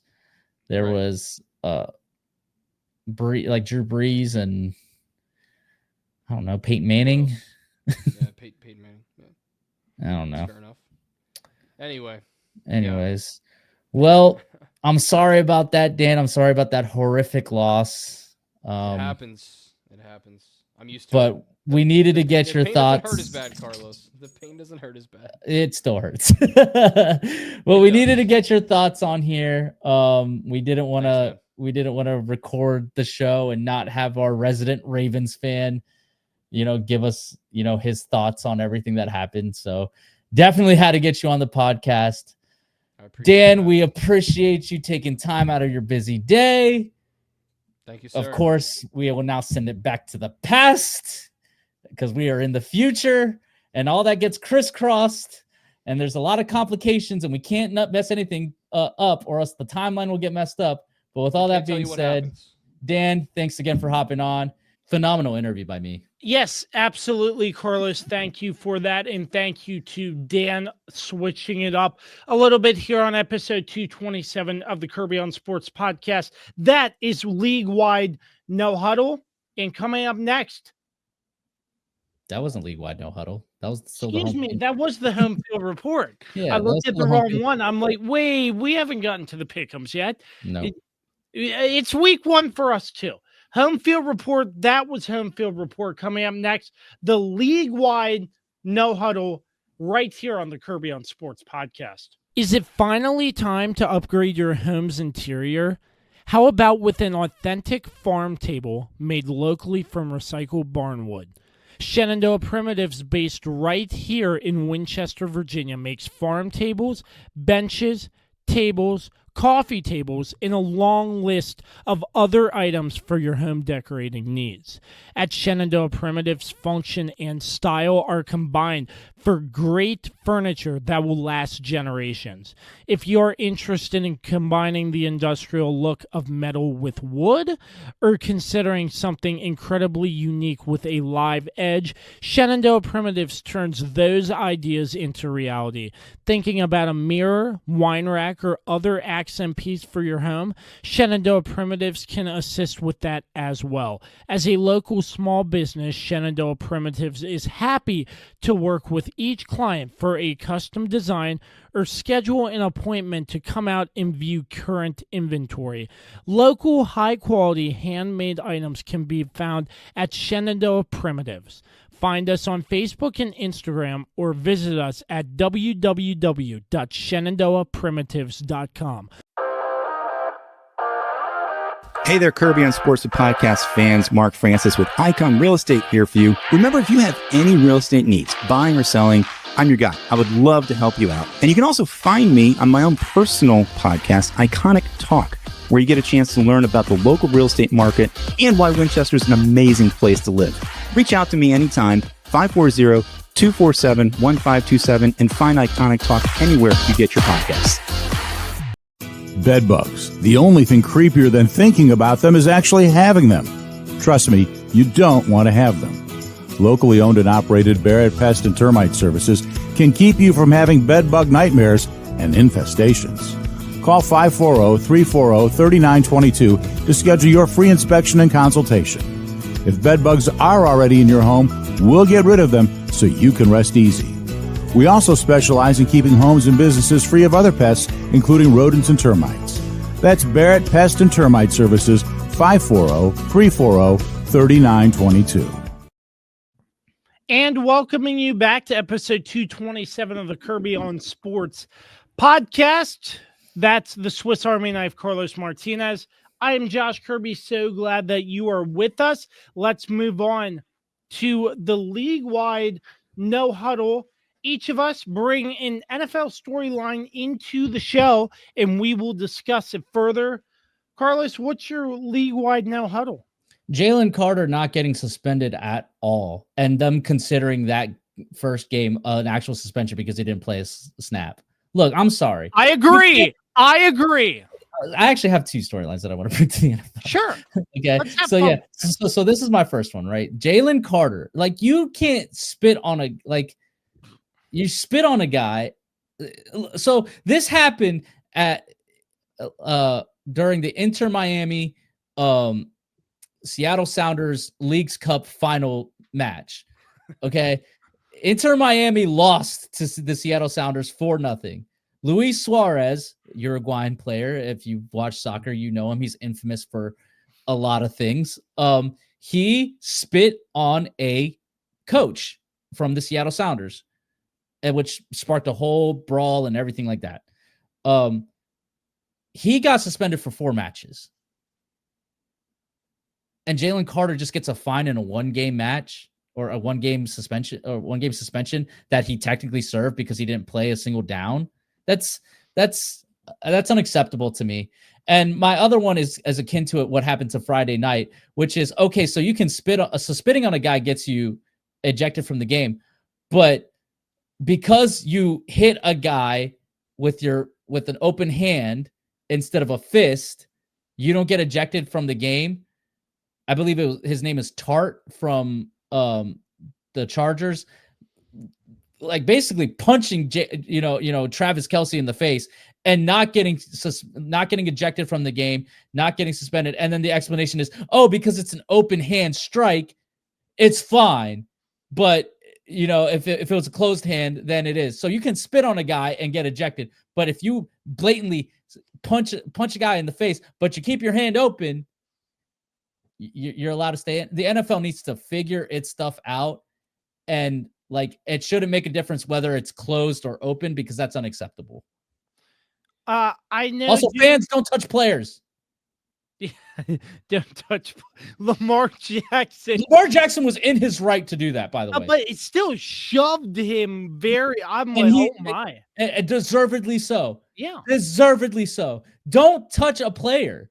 You don't know these guys. And again, you wouldn't do that. If you saw Lamar Jackson out or you saw DeAndre Hopkins out in the street, you wouldn't do it. So just because you think that you're safe because you're in the stands and they're not going to touch you, no.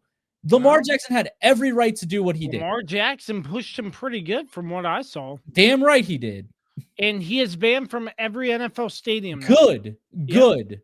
So, my storyline was Jalen Carter not getting suspended. I feel like that should have been. I mean, personally, I'd like to see a season-long suspension, although I that don't want to won't see happen. that, but I mean, but it should have been like at least like a 2-game, 3-game suspension. I mean, the NFL needs to set a standard, and if you're gonna set the standard by saying a fine is all you're getting because you got ejected and that's the game you serve the suspension, I mean, that's going to make it so if players get upset. I mean, I'm not saying that this rarely happens, I think. No, it doesn't. Like, that's the first time I've ever But seen if it. a player decides they want to spit on another player, I might just get a fine and that's it.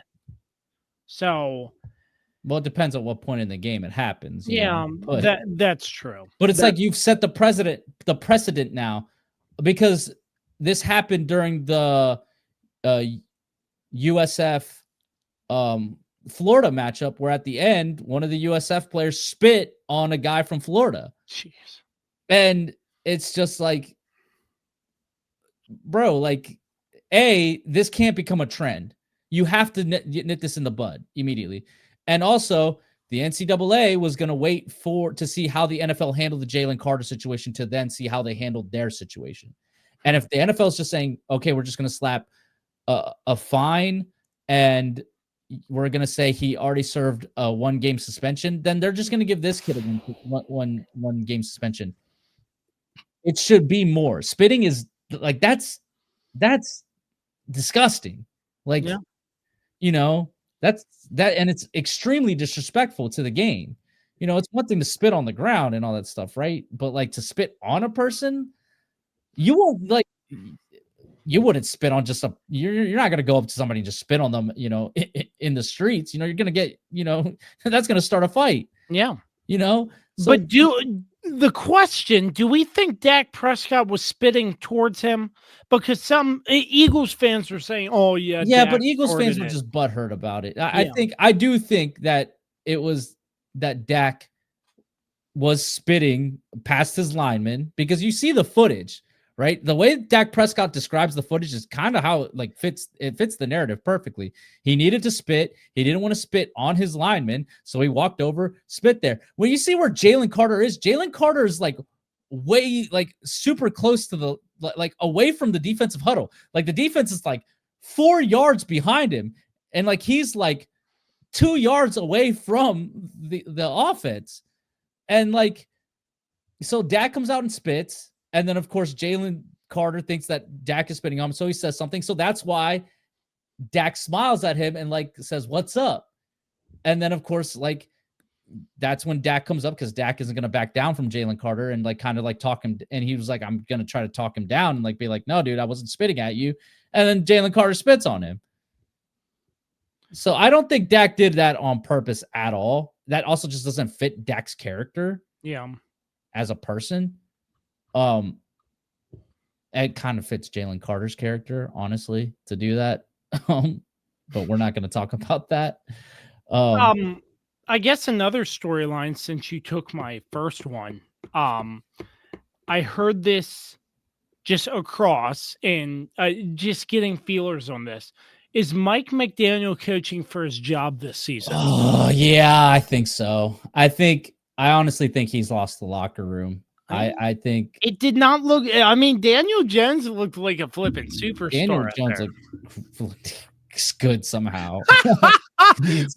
Brian Dable's like, what is going on in Indianapolis? Yeah, I think Mike McDaniel is definitely a first coach fired candidate, because I don't necessarily know who else is really on the hot seat like that. I mean, sure, we just had a whole segment about talking about Harbaugh, but Harbaugh, if he gets fired, it won't be until after the season. Yeah. Whereas with McDaniel, it's like things better start turning around next week, or else it's by week 6, he could be out of the job, and then the Dolphins might just blow it all up.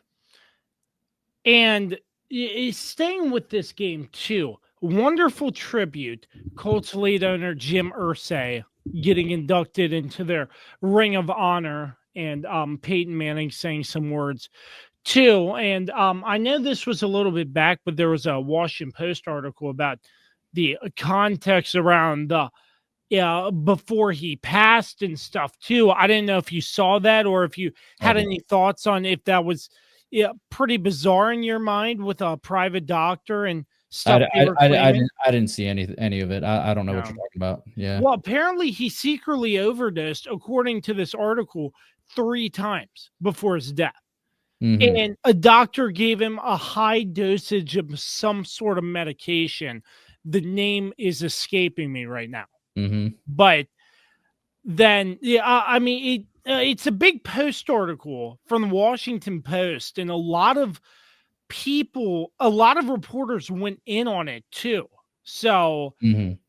which I was like, this is pretty odd if this doctor might be responsible in some way. But I mean, it's just one of those things that I saw that was interesting. Mhm. But the Colts honored him well with putting him in the Ring of Honor, and in what's actually really interesting, the owners, I believe his daughters are all in as the owners now. One of his daughters is on the sideline with the team with the headset on. Yeah, because she wants to know what's happening with the team. She wants to know ball. Because she feels like if she's going to be the one making this smart. I like it. I love that she's like getting down into the weeds of the business, because like you want to be knowledgeable when you walk. You don't want to be you don't want a situation where you're being manipulated in some way because you maybe don't understand something, and somebody comes in using all this talk and all this mumbo jumbo, and sounds like they know what they're doing, but in reality they don't know what they're doing, because those who know will know, right? Like you can tell when somebody actually knows what they're talking about versus somebody who doesn't, when you know yourself what all the stuff means. Yeah. And the medication, I just pulled it up, ketamine. So claiming from a luxury doctor before death, he secretly relapsed and got ketamine. And that person I've had on this podcast contributed to this article, a good reporter as well. He was on the Commander's beat for a little while, Sam Fortier with the Washington Post. So according to this post on X, Irsay overdosed 3 times between 2020 and his death in May. So serious concerns, according to his X post on the 8/20/25, and serious concerns about his doctor's care. So that was one thing that I didn't know if you saw, but I just brought it up because stuff like that's pretty crazy. I mean, look, it's sad. Unfortunately, he did have a history of addiction. So it's sad to, if this story does prove to be true, which, obviously a lot of reporters contributed to it. So you got to think they double check their sources once, twice, 3 times. It's sad that he relapsed, because he did fight hard to get clean and to, become, a good symbol for people. And I'm pretty sure he helped a lot with trying to help recovering addicts and stuff like that. So to hear that he potentially relapsed and overdosed and that contributed to his death is very sad to hear. I know one thing. Jim Irsay was very vocal about Dan Snyder, which I know the fan base in Washington really appreciated too. Well, look, we all were vocal about Dan Snyder. He sucked, and he still sucks. And I hope he has nothing but bad karma for the rest of his days. Well, that's the league. Honestly, wide. Even happier that the Commanders are like being successful, because it's not happening under him. Absolutely, it's happening in spite of him, because he let go. He sold the team. Now there's success coming to Washington. Bring a damn Super Bowl to this city, damn it. Yeah. Once that Bring new stadium comes, Oh, that man, stadium's gonna be beautiful. dude, I can't wait to see it. if it's the way I'm projecting, and this is just me brainstorming here, because tickets for a Super Bowl are probably very outrageous in price. But if there are sports bars around that area that get developed and there's a Super Bowl that comes there, why not taking a full Super? I'm with you all day. Yeah, taking a full Super Bowl experience and then just go to the corner bar across the street. I'm with you. Because you know how much commotion activity would be going on down there on a Super Bowl Sunday. Oh yeah. I mean, it'd be crazy, but at the same time, you're getting a Super Bowl experience without paying. Because because it's going to be an indoor stadium. They are going to bring a Super Bowl, because that's typically what happens when you build a new stadium. You get a Super Bowl. So it's going to happen. I mean, yeah, that experience would be crazy and just insane, and just watch it on TV at a bar and eat food. Now, hopefully, I don't know what that looks like, but because at least you're because then the game ends and then you get to see the celebrations afterwards and all that stuff. Yeah, it'd be great. It'd be great. Yeah, be a great experience.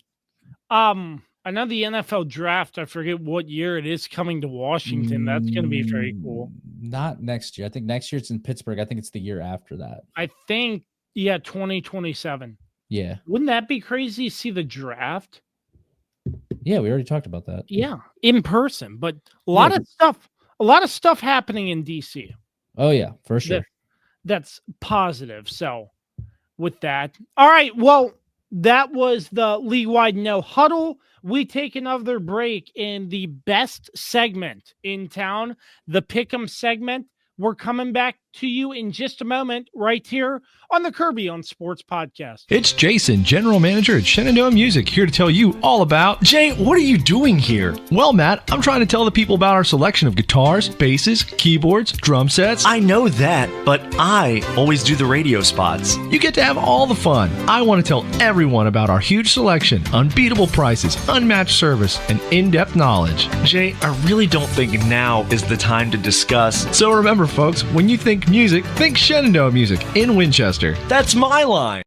The Cider House is now open on East Piccadilly Street in downtown Winchester. The Cider House is open starting at noon Wednesday to Sunday. Stop in for a wide variety of ciders on draft, as well as 4 Virginia beers, wine, and ready-to-drink canned cocktails. Don't miss our lunch specials featuring our house salad. We also have dinner specials too. Stop in today at the Cider House, located on Piccadilly Street in downtown Winchester. Fall is here, and New Look Landscaping has everything your home needs to look its best. Brighten your yard with colorful mums available now. And don't forget, New Look offers professional power washing to give your home a fresh, clean look. Call New Look Landscaping today at 540-327-1244 or email them 2025.nullook@gmail.com. Are you looking to take the final steps in order to get your driver's license? Look no further. On the Road Driving School offers teen and adult driving, along with classroom sessions for teens and adults, DMV re-exam classes, and driver improvement classes. On the Road Driving School has what you need in order to get on the road. Contact them today at 540-869-6105. That's On the Road Driving School. 540-869-6105. On the Road Driving School will get you on the road. And welcoming you back to the Kirby on Sports podcast, the best segment in town, the Pick'em segment, week number 2. We did a preview episode, did not get the Pick'ems done there, but it was posted on social medias. So back to the format we are used to, the Pick'ems each and every week on the Kirby on Sports podcast. How did it shake out week number 1, my friend? Well, why don't we pull it up and see? Oh yeah, look at that. A little updated graphic. It looks phenomenal. Whoa, It whoa, looks whoa, beautiful. whoa! Is that Dan in last place and not me? Well, it's happened. But anyways, so yes, obviously, welcome to the Kirby on Sports Pick'ems segment brought to you by Anthony's Pizza. I think we're still sponsored by, correct? As of right now, it's currently not sponsored. Oh, well, we still have the Anthony's Pizza logo on there, so Well, we love Anthony's. we love Anthony's, so we're still gonna we love to broadcast them. Week 1 was an eventful week. And ultimately none of us did better than we did last last year. I put that in the group chat where last year I went 6-0 on week 1 and Kirby and Dan both went 5-1. Well, this year Dan clearly had the worst week of us all. I did one game worse. The Chiefs let me down. And Kirby did the same as he did last year. So well, we'll see what that means. Ultimately, the standings are, as your 3-time champion, I still get to be in first place because, that's just the dumbs is the rules. So in all reality, me and Kirby are tied for first at 5-1, and Dan is in last place at 3-3. Games we will be picking this week. We will be picking the marquee game of the week, Kansas City against Philadelphia at Arrowhead, rematch for the Super Bowl. We will be picking Green Bay, Washington, Thursday night matchup, potential NFC Championship game. We'll see. Cincinnati, Jacksonville. That should be a really fun game. We'll see if Joe Burrow and the Cincinnati Bengals can get some things going. They obviously started slowly, and see if Jacksonville can keep going off the momentum they got beating the Panthers. Houston, Tampa Bay. We'll be doing Denver, Indianapolis, the Peyton Manning Bowl. Peyton Manning's, 2 former teams going head to head with each other. And then we'll be doing Atlanta against Minnesota. All these picks were made before the Monday night game, so I don't know if that would have changed anything, anybody's opinions. But I will go first as your three-time Pick'ems champion. I am going to take the Chiefs over the Eagles because I'm contractually obligated to, and it's a must-win situation for the Chiefs. They do need to win this game. You don't want to start the season 0-2 and try to fight out of that hole. And hopefully they come out amped, being in Arrowhead and having a more regular schedule compared to having to fly all the way to the Southern Hemisphere and having a hotel 2 hours away from the stadium. Insane. And, just the weirdness of week 1 as it is.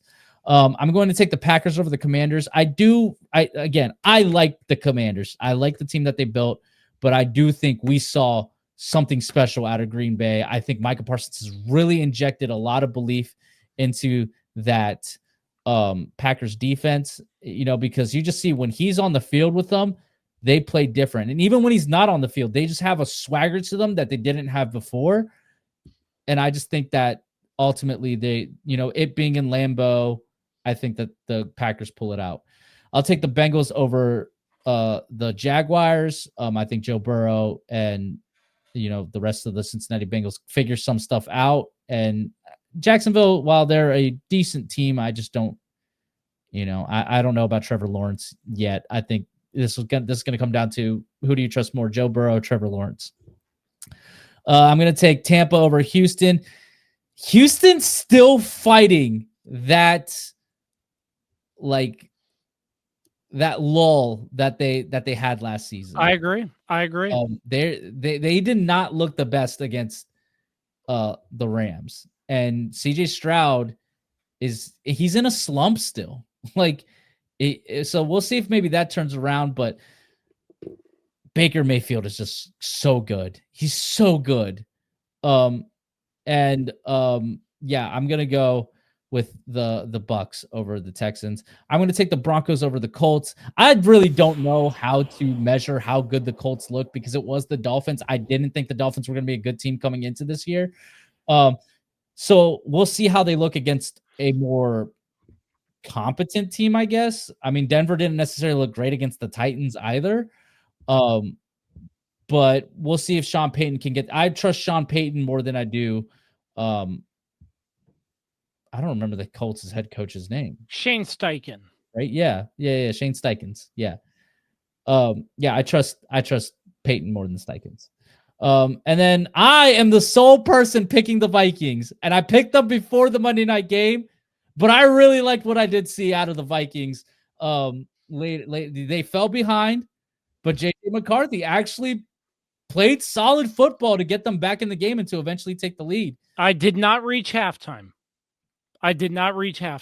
Yeah, I watched the highlights afterwards. I didn't watch the actual game. I did watch the highlights, yes. I watched the highlights afterwards. And So from what I saw, I really liked. Let me ask you this. After that thriller, Chicago and Minnesota, the Minnesota Vikings, 2 parts, the team and J.J. McCarthy, real or Fugazi? Too early to tell. Okay. It's too early. Yeah. I mean, we only have 1 week of J.J. McCarthy tape. So it's too early to tell. I guess I'll give Dan's picks since he's not here. This podcast's favorite number 2. Dan is taking the Eagles over the Chiefs. He's taking the Packers over the Commanders. He's taking the Bengals over the Jags. He's taking the Bucks over the Texans. And he's taking the Broncos over the Colts, and he's taking the Falcons over the Vikings. I don't know his explanations, and I am not quick enough right now to come up with funny ones. So with that, we will pass it to the founder, CEO, and this podcast's resident basement dweller for the Pick'ems, Josh Kirby. So I'm going to pick the Eagles. I just think they have more pop, more firepower, and with Jalen Carter coming back, I think that defense is going to look better. And last year I picked the Chiefs over the Eagles. That did not go over well. I'm picking the Eagles over the Chiefs because of last year. Maybe, just the Eagles look better. And this could be a pick that saves me later on down the line in the later weeks. They struggled against the Cowboys, so. Yeah.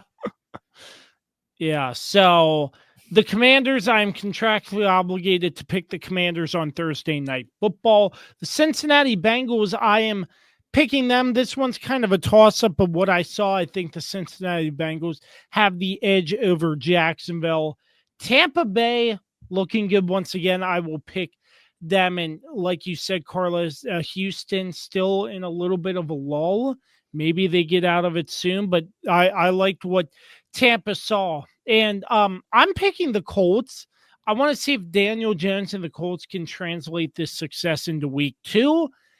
The Broncos, they played decent against the Titans from what I saw, but I think based on what I've seen again with Indianapolis, this could either be, I think this could be a shootout, and I'm going to try and pick the Colts, seeing how that does. And my last and final pick, the Atlanta Falcons over the Minnesota Vikings. And I made this pick prior to Monday night's game because I received a text saying, I got Dan's picks, where are yours? So we'll see. Dan sent his picks literally like 5 minutes after I put those in. And I was like, okay. And then obviously I need to make the graphic. This graphic does take much longer to make than the previous one. So I was like, I kind of need your picks. So yeah, we will see how that goes, but that's my formula. Choose those picks if you'd like. I don't know, but you just let me know what you think on those picks, because they could be a winning formula. Who knows? Sure. Yeah. Let's take the picks from the resident 4-time loser over the picks of your three-time, soon to be 1,000 days as champion, Pick'em's champion. Oh my, Carlos. So with that, Carlos, just playing around here, you have the Packers. You got, who else do you have? You have Vikings and the Chiefs. The Vikings. You have the Bengals. You have the I don't know what you're Broncos. You have the Chiefs. And who else do you have? That's it. So 1, 2. Well, who am I missing? The Vikings. Yeah, the Vikings. Hold on here. I have 3 games different than you. Actually, 4 games different than you. So the Vikings, and who am I missing here? I have the Vikings, I have the Broncos, I have the Packers, and I have the Chiefs. Those are all the picks that I have different from you. I don't understand what you're doing here. I'm missing one. So, anyways, Podcasting. no. So what I'm thinking, if you place, yeah, you have pretty good. I'm just on FanDuel doing the bet prediction. I'm not sure if you did that yet, but Packers. What? I don't use betting odds. I just use my gut, and my gut has won me 3 championships. No, but I was just, baby. I don't use numbers. Never tell me the odds. Just like Han Solo used to say in Star Wars. Never tell me the odds, baby. I just go with what my gut tells me. So, if you were to bet our odds, a $5 parlay would win you $59.65 for Carlos's picks. Just throwing that out there. If I were to change it to my picks, the Commanders, Bengals, Colts, Eagles, Falcons, and a $5 bet would win me $199.78. So that took a little while, but just to give you an idea, those odds if you were to place some money on a $5 bet, but gamble responsibly, just for just to give people a different idea, a different look into it. But again, I know you don't use the odds, but just cool just to see, you know. Sure. Well, with that concludes the Kirby on Sports podcast. You got all the info from us on what we liked about week 1, our teams, and some storylines as well. I hope this podcast is insightful into your picks into week 2 and your excitement into week 2 that starts on Thursday. So it's going to be a lot of fun. The NFL what a banger of a matchup to start week 2. What a banger of a matchup. I'm hyped. I can't wait for Thursday. Yeah, I 2 years ago I would have said this ain't a banger, but it's this a banger, is a I banger think. of a matchup. And guess what, ladies and gentlemen? Now, whether our host, CEO, and resident basement dweller of the Pick'ems will join us or not, we will be doing a live stream of the Commanders and Packers game Thursday night, live on YouTube, Facebook, and our newest channel to join the family, Twitch. Join us live. Comment on the chat. Give us your thoughts and opinions. We'd love to have you. And you know what? While we're here, let's give a shout out to Josh Kirby for finally upgrading his camera. Yes! Yes! He doesn't look like a grainy mess from the 1970s anymore. Yeah, looks pretty good, right? Look at this. I mean, we're just zooming in, zooming out, the whole 9. Look at this. I mean, man, Studio K, here we are, ladies and gentlemen. You can take a look at everything. Let me zoom in just a little, but you can see it ain't gonna go that far, but you know, you got all the memorabilia and everything. Yeah. It's nothing like Studio Chief over here. So Studio Chief. Is that what we're calling it? Studio Chief? It's been called Studio Chief. Studio Chief. So that is the the quality looks nice. So appreciate that. Appreciate you, Carlos, for joining us again. Episode 227 of the Kirby on Sports podcast. Thank you. It's his camera.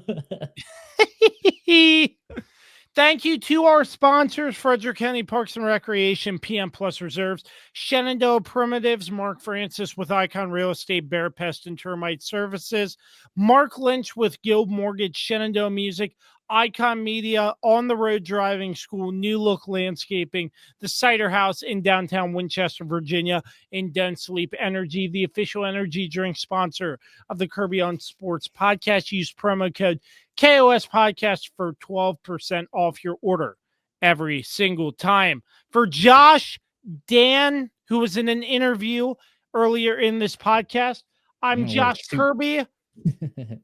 We are excited for week number 2. I hope you are as well, and we will catch you on the other side. Football is back, baby. We're so back. Football is back, and we will catch you on the other end of week number 2. Have a great rest of your day.